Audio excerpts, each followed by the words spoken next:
স্বপ্নগুলো নিজের চোখের সামনে একটু একটু করে এগিয়ে যাচ্ছে। অনেকটা দিন পরে আজকে মনে হচ্ছে আমরা যেরকমটা ভেবেছিলাম তার থেকে অনেক বেশি সুন্দর করে বাড়ির কাজগুলো এগিয়ে যাচ্ছে। আসসালামু আলাইকুম এভরিওয়ান, কেমন আছেন সবাই? গত ভিডিওতে আমি শেয়ার করেছিলাম আমি বাড়ির টাইলস এবং ফিটিংস এর জিনিস আনার জন্য খুলনাতে গিয়েছিলাম। মাত্র আমি একদিন ছিলাম, একদিনের ভিতরে আমি সমস্ত কাজ কাম সেরে আবারও চলে এসেছি বাড়িতে। পুরো বাড়িতে 2-3টা টিম কাজ করার কারণে আমাদের কোনো জায়গায় যাওয়ার কোনো অবস্থা নেই। তারপরও আমার এই প্রয়োজনীয় জিনিসগুলো কেনার জন্য আমাকে যেতে হয়েছিল। এসে দেখি সম্পূর্ণ একটা রুম পুরাটাই আপনার প্লাস্টার করা হয়ে গিয়েছে এবং ফ্লোরটা খোদাই করা হচ্ছে এখানে টাইলস বসানোর জন্য। আরো একটি রুমের প্লাস্টারিং এর কাজ চলছে এবং প্লাস্টারের কাজটা অনেকটাই এগিয়ে এসেছে। বাড়িতে প্লাস্টারিং গুলো করার জন্য 3 জন মিস্ত্রি এবং 2 জন হেল্পার নেওয়া হয়েছে। তারপরও আমি চেষ্টা করি একটু একটু করে তাদের সাথে হাতে হাত মিলিয়ে কাজ করার জন্য। কাজগুলো করতে এবং দেখতে আমার অনেক বেশি ভালো লাগে এবং আমি দেখে চিন্তা করি কখন আমার বাসাটা আমার একদম মনের মতো করে সাজানো হয়ে যাবে। ফাঁকে সাদিককে নিয়ে আমি একটু ধান ক্ষেতের দিকে চলে গিয়েছিলাম। এই ব্যাটটা আমার নানা বাড়ি বসে আমরা খুব সহজেই চাল কিনে খাই, কিন্তু এই চালটা উৎপাদন করতে যে কত যে কষ্ট হয় এটা শুধু যারা করে শুধু তারাই বুঝে। ক্ষেত থেকে ঘুরে এসে আবারও বাড়িতে চলে এসেছি, কারণ মিস্ত্রিরা অনেক জায়গাতে অনেক ধরনের কাজকাম করছে, সেগুলো আমাকে দেখাশোনা করতে হয়। একটা রুম যেহেতু পুরোটা প্লাস্টার করা হয়ে গিয়েছে, যার কারণে এই রুমে আমি টাইলসের কাজটা শুরু করব।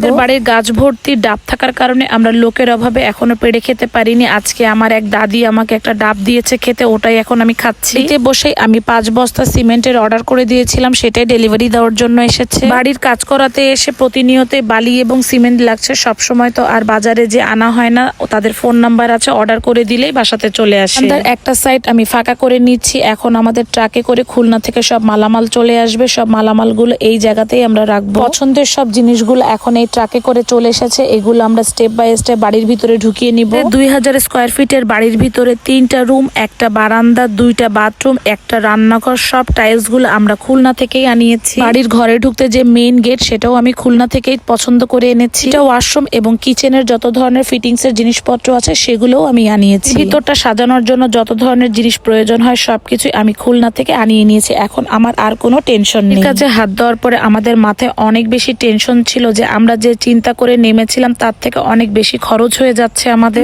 আল্লাহ পাক আমাদের সহায় ছিল বলে আমরা এত দূর এগোতে পেরেছি এবং আমাদের বাড়ির যত জিনিসপত্র আছে সবই কেনাকাটা করা শেষ। কথা আছে, আপনি যদি কোনো কিছু মন থেকে যান অবশ্যই সেটা আপনার দৌড় পর্যন্ত আসবে। বাবার অনেক দিনের স্বপ্ন তার গ্রামের পুরানো বাড়িটা ঠিক করবে এবং শহরের মতো করে তুলবে। আজকে আমার এই বাবার স্বপ্নটা পূরণ হতে যাচ্ছে। গ্রামের ভিডিওগুলো আপনাদের কাছে কেমন লাগে অবশ্যই কমেন্ট করে জানাবেন এবং আপনাদের যদি কোনো মতামত থাকে সেটাও আমার সাথে শেয়ার করবেন। এটাকে কোন এরিয়া থেকে দেখছেন অবশ্যই কমেন্ট করে জানাবেন। এর মতো এখানেই বিদায় নিচ্ছি, দেখা হয়ে যাবে নেক্সট ভিডিওতে।